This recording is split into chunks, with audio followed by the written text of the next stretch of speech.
Padre, esta pregunta es muy extensa. Primero es una pequeña historia de mi hijo. Estaba en el programa de confirmación y luchando por muchos meses él quería tatuarse. Y yo se lo prohibía y empezaban las discusiones y bueno, al fin que me dijo, mamá, te propongo algo. Voy a ir con el sacerdote. Si el sacerdote me dice que está bien, yo me voy a tatuar. Y yo bien contenta, le digo, sí, lo que él te diga, lo vas a hacer. Llega después del domingo y me dice, ya hablé con el padre, y bien contento. Y yo cuando le vi la cara, dije, Dios mío, me dijo el padre que el cristiano se lleva en el corazón, no en la piel, y que yo me podía tatuar. Pues ahí estuvo mucha controversia y al final me obedeció, gracias a Dios. El tatuaje, padre, define a un cristiano. La segunda parte de esta pregunta es, los hijos que se tatúan son bautizados, confirmados, hijos de un hogar católico, cristiano, bueno, cristiano católico. Hay muchas personas que los discriminan por tener tatuaje. Y la tercera parte de esta pregunta, perdone, yo escuché un testimonio que en Siria, la gente que tomaba el bus, el camión, o no sé, un transporte, ellos se definían cuando se veían un tatuaje de una cruz aquí en esta parte. Cuando alguien veía que estaba el tatuado una cruz, ellos sabían que podían confiar en esa persona. Por lo tanto, el tatuaje nos define, no es satánico, o cómo se podrá ver. Debería mirar cuál es el origen del tatuaje y cuál es la cultura que trajo al tatuaje. Si ustedes observan, la cultura de la muerte fue la que trajo el tatuaje. Y ustedes verán que el tatuaje lo gobierna lo de la cultura de la muerte, y siempre pónganle el 90% de los tatuajes que son calaveras. ¿Qué significa? Que un 90% de los que se hacen tatuaje están convencidos de la cultura de la muerte que están proclamando. Y un 10% que hacen tatuaje, que no son calaveras, son otras cosas parecidas y semejantes, o incluso pueden tatuarse otra cosa, son aquellos que quisieran, pero no pueden, tatuarse una calavera, que apoyan la cultura de la muerte, pero que por alguna razón no quiere identificarse completamente porque su padre no le deja, porque su madre no le deja, pero ese es el querer de él. Está enamorado de esa cultura. Y eso no es la cultura cristiana. Usted no puede encontrar en las Sagradas Escrituras donde diga que la cultura cristiana de los apóstoles era tatuarse. Eso no existe. Pero eso existe en la cultura moderna, la cultura de la muerte. Los jóvenes no saben, pero tienen que enseñarle que eso es una cultura de la muerte, eso no viene de Dios, eso es satánico. Y que no debemos apoyar esa cultura. Pero es que yo me voy a hacer un tatuaje bueno. ¿Pero qué cultura está usted usando? La cultura que está usando es una cultura mala. ¿Qué cultura le está dejando a sus hijos? Esa cultura mala. Porque su hijo va a decir, no, mi papá se tatuaba. Y no va a decir, mi papá se tatuaba una imagen de Cristo. Mi papá se tatuaba, yo me puedo tatuar. ¿Y qué me voy a hacer el tatuaje yo? Lo que está moderno. Con permiso. Adelante. Lo que está moderno. ¿Qué está moderno? Tatuaje de una calavera. Ese es un gran problema que tenemos. Y el problema es que los sacerdotes nos estamos dejando seducir, engañar por la cultura, enredar. ¿Se acuerdan que dice Jesús? Señor, Padre, no te pido que lo saques del mundo, sino que lo libere del mal, del maligno. viven en el mundo, pero no son del mundo. Nosotros tenemos que vivir en el mundo, pero no ser del mundo. Tatuarme es identificarme como lo del mundo. Yo sé que hay muchos sacerdotes, con el respeto que merecen, de que están de acuerdo con todo, con el tatuaje, con Halloween, con la ¿cómo es de género? ¿Cómo es la ideología de género?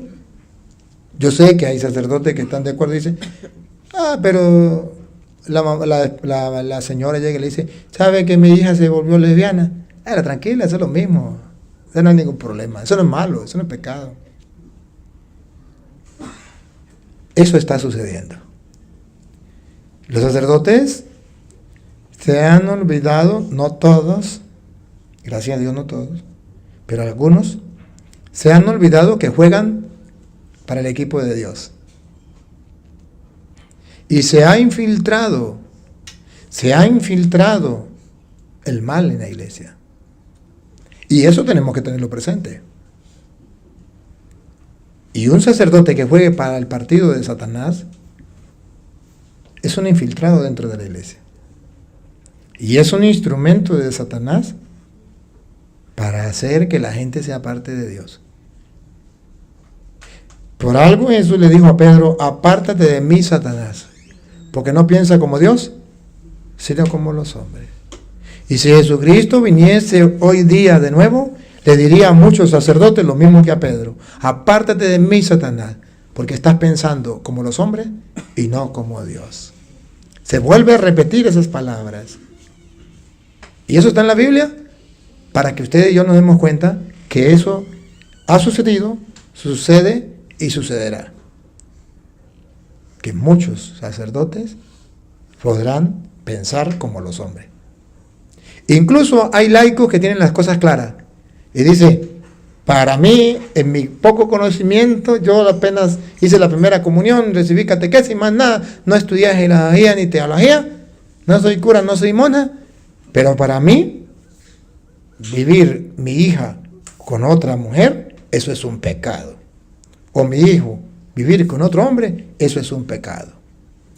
Y va y le pregunta al cura, ¿será que le permito a mi hijo vivir con su pareja que es homosexual en mi casa? Ay, sí, eso es amor.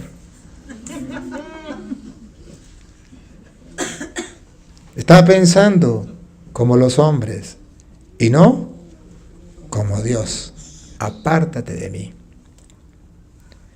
Laicos, estamos viviendo en una época muy fuerte, donde ustedes tienen que detectar qué sacerdotes están haciendo lo que Dios manda y cuáles no, para saber en quién confiar, en quién fiarse.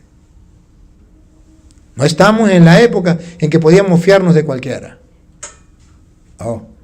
Porque el diablo ha luchado para infiltrarse en medio de la iglesia de Cristo. Y por eso es necesario que lean la Sagrada Escritura y no me cansaré. ¿Cuál es el afán mío que ustedes conozcan las Escrituras? Para que no se dejen engañar por nadie. Por nadie. A mí me llama la atención como San Pablo le dice a los cristianos de allá de Galacia, Gálatas capítulo 1, versículo 6 en adelante. Lo mismo que hoy les digo a ustedes. Eso sucedía en tiempo de Pablo. Lo mismo que está sucediendo en nuestro tiempo. Y como San Pablo ya lo advirtió, yo se lo advierto. Y San Pablo no pecó al advertirlo. Pues yo tampoco pecaré al advertirlo. Escuche cómo dice San Pablo. Pablo apóstol, enviado no por los hombres. Gálatas capítulo 1, versículo 6. 6, ok, lo tengo aquí. Estoy fallando. Me sorprende que ustedes abandonen tan pronto aquel que según la gracia de Cristo los llamó y se pasen a otro evangelio. Se pasen a otro evangelio. Y escuche lo que viene. Pero no hay otro. Solamente hay personas que tratan de tergiversar el evangelio de Cristo. Cambiar el evangelio. Darle la vuelta al evangelio de Cristo. Y siembran confusión entre ustedes. Y hay confusión. En el mundo hay confusión. Siga. Pero, aunque nosotros mismos, Repítalo. aunque nosotros mismos, Por tercera vez. Aquí está gritando San Pablo que dentro de la misma iglesia puede haber infiltrados. Sacerdotes, ministros de Dios. Cuando dicen nosotros mismos, significa no de los de afuera, sino los de dentro. Y es una advertencia. Y los católicos los está agarrando esto de sorpresa por no haber leído la Biblia. Y le agarra de sorpresa. ¿Cómo va a creer que el sacerdote le diga a mi hijo que tiene que tatuarse? ¿Cómo va a creer que diga que sí podemos tener y darle culto a la muerte? Altares donde vengan los muertos a comer y se le pongan comida y bebida. ¿Cómo va a creer que le diga a mi hijo que puede vivir con su compañero viviendo homosexualmente y que eso no es malo? ¿Cómo se explica eso? Otra vez repítalo.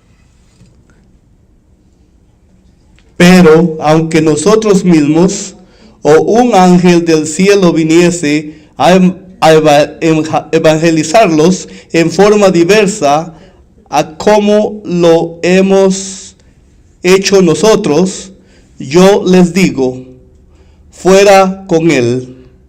Se lo dijimos antes y de nuevo se lo repito. Si alguno viene con un evangelio que no es el que ustedes recibieron, maldito sea.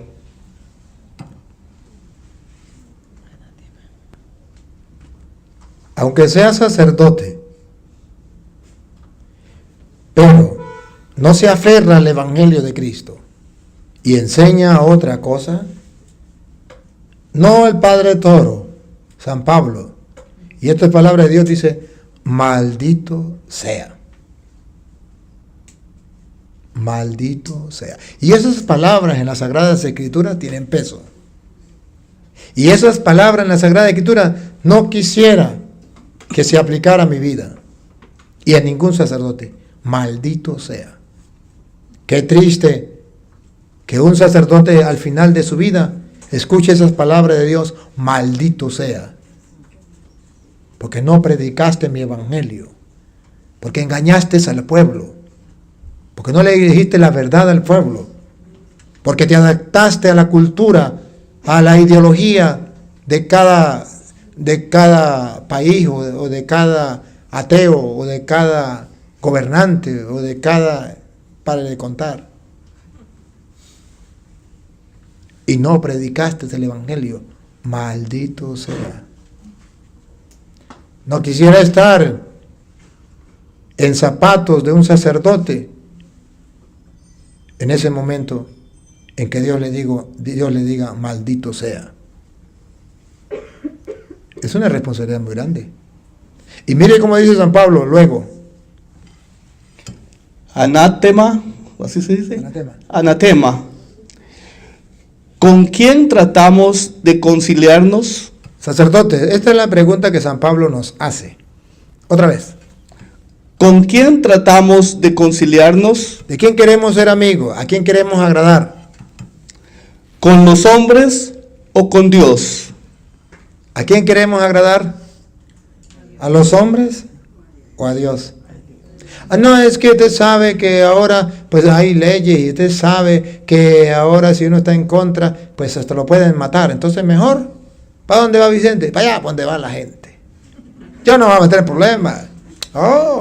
Meterme en problemas con el gobierno, meterme yo en problemas con las leyes de que ahora dicen que el que diga que eso es malo va a preso o lo van a matar. Yo, eso no, yo dar la vida por Cristo, no. Yo soy cristiano, pero dar la vida por Cristo tampoco, no tiene que ser tan extremista. No. ¿Con quién tenemos que conciliarnos? ¿Con Dios o con los hombres? Siga. ¿Acaso tenemos que agradar a los hombres? Escuchen, sacerdotes, repítalo. ¿Acaso tenemos que agradar a los hombres? Por tercera vez. ¿Acaso tenemos que agradar a los hombres? si tratara de agradar a los hombres, ya no sería siervo de Cristo. El sacerdote que busca agradar a los hombres ya no es siervo de Jesucristo. Por eso ustedes jamás van a encontrar que yo les predique lo que ustedes quieran escuchar. A mí me importa un comino que ustedes se pongan bravos. Y no me importa que se pongan bravos los evangélicos. Y no me importa que se pongan bravos los católicos.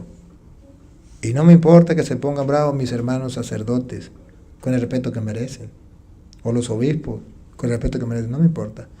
Estoy predicando la palabra del Señor. Estoy mostrando la palabra del Señor. Los respeto, los quiero mucho.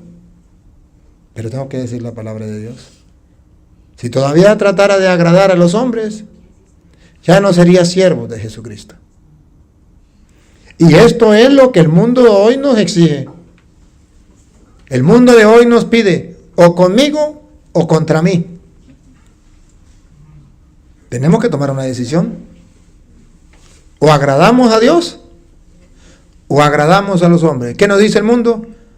Tienen que agradarnos a nosotros. Estas son las leyes y estas se tienen que cumplir. Y nosotros decimos, pues hay que cumplirlo. Pues sepan que una ley que esté por encima de la ley de Dios, no estamos obligados los cristianos a cumplirla. Aunque nos cueste la vida, no estamos obligados a cumplirla. Pero si nos matan, Jesús dijo, no le tengan miedo a los que matan el cuerpo, pero no pueden matar el alma.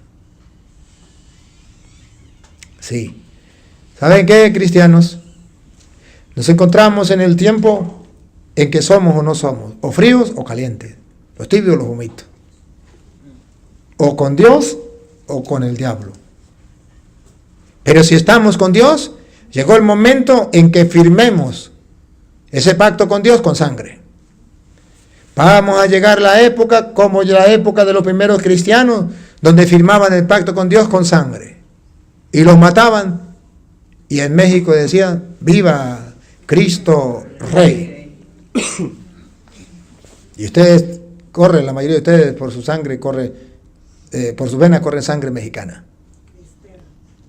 Viva Cristo Rey.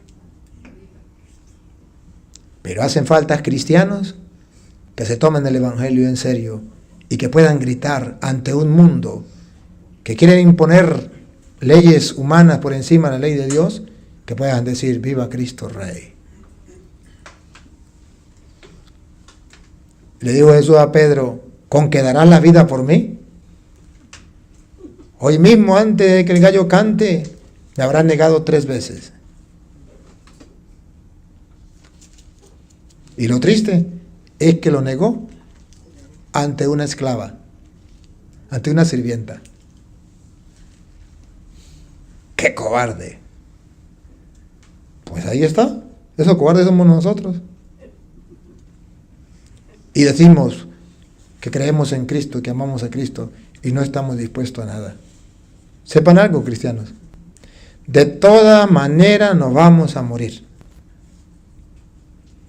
Puede ser que usted muera dando la vida por Cristo, o puede ser que muera robando y le metan un tiro, o drogado y lo maten, o borracho y se estrelle, o que le dé un infarto. De todas maneras va a morir. De Jesucristo dice que una vez lo iban a matar, lo agarraron piedra para matarlo, pero él se le fue porque no había llegado su hora. Otro día lo iban a entrar por un barranco para abajo y no pudieron hacerle nada porque no había llegado su hora. Pero cuando llegó su hora, lo mataron. No le dio un infarto. Lo mataron. Pero llegó su hora. Usted no se preocupe.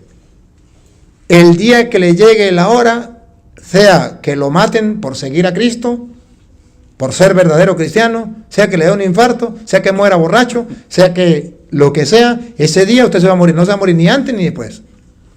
Se va a morir ese día. ¿Sabe qué sería bonito? Que usted muera por Cristo. Qué bello, qué hermoso. ¿Usted no se da cuenta que los del mundo son más valientes que nosotros? Un torero se arriesga a que un toro lo mate ¿Usted sería capaz de meterse a un toro bravo? Con esos cachos, no, ni loco. Pero un torero se le mete y dice, no me importa que me quiten la vida. ¿Por qué lo hace? Por amor al dinero, por unos aplausos de los hombres. Arriesga su vida, no importa. Ahí un 50% de posibilidades es que el toro lo mate y un 50% de que no lo mate. Y él lo arriesga. Y lo hace por amor al dinero. Pero usted no se arriesga a morir por Cristo. Un drogadicto se arriesga a morir. Un asesino se arriesga a morir. Un ladrón se arriesga a morir. Un borracho se arriesga a morir. Pero un cristiano no se arriesga a morir.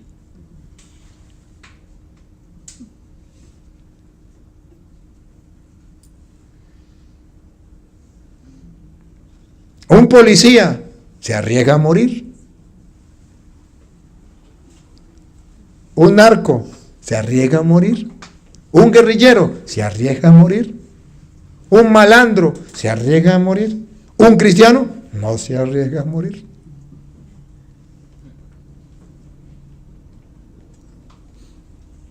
Las mujeres, por ponerse un poquito más de lo que te conté, se arriesgan a morir.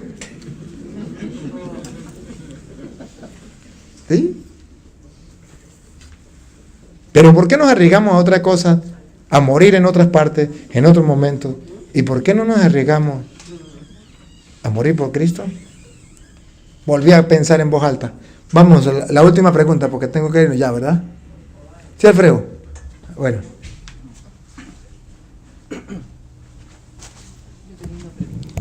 Respecto a esta cultura de la muerte que usted menciona y sobre el video que subió para el día de Halloween, bueno, unos días antes parece, respecto a que algunos sacerdotes o algunas iglesias hay altares a los muertos con calaveras, con la Catrina y con ese tipo de decoración, más que todo de la cultura mexicana en cierta manera.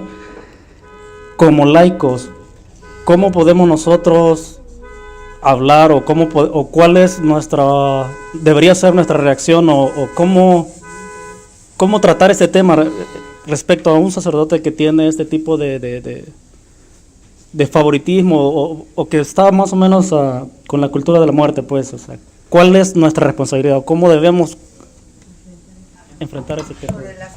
Yo les di herramientas. De verdad que una de las cosas que yo estoy haciendo es dándole herramientas a ustedes. Si ustedes agarran esa cita que yo les he dado, se las aprende, se las lleva al sacerdote y le dice, mira, con respeto, no lo señales, no lo juzgues, no lo condenes, con caridad, como dice la Biblia. Si tu hermana falla, se llama la sola, corrígelo, la idea es corregirlo. Padre, mira, ¿sabe que yo vi una enseñanza sobre esto y quería compartirlo con usted? Mira lo que dice aquí la Biblia. Dice esto, dice esto, dice esto, dice. Y deje que el Espíritu de Dios trabaje. Y recuerda que Hebreos 4:12 dice, la palabra de Dios es viva y eficaz, más penetrante que una espada de doble filo y penetra hasta los tuétanos. No hay ser humano que pueda resistir. Solamente vaya en nombre de Dios, después de haber hecho oración. Porque recuerden que los curas somos hueso duro de roer. Entonces hay que hacer bastante oración. Usted no puede ir a hablarle a un cura así. Tiene que hacer bastante oración porque ese es duro. Porque los curas ya lo sabemos todo. ¿Quién nos va a enseñar? Todo lo sabemos. Nos mata la soberbia, nos mata el orgullo. Entonces no queremos aprender de nadie. Entonces es un gran problema. Y ustedes tienen que saberlo. Entonces tiene que acercarse con amor, después de haber orado, ayuno, abstinencia, penitencia y oración. Y se acerca y le habla con la palabra del Señor.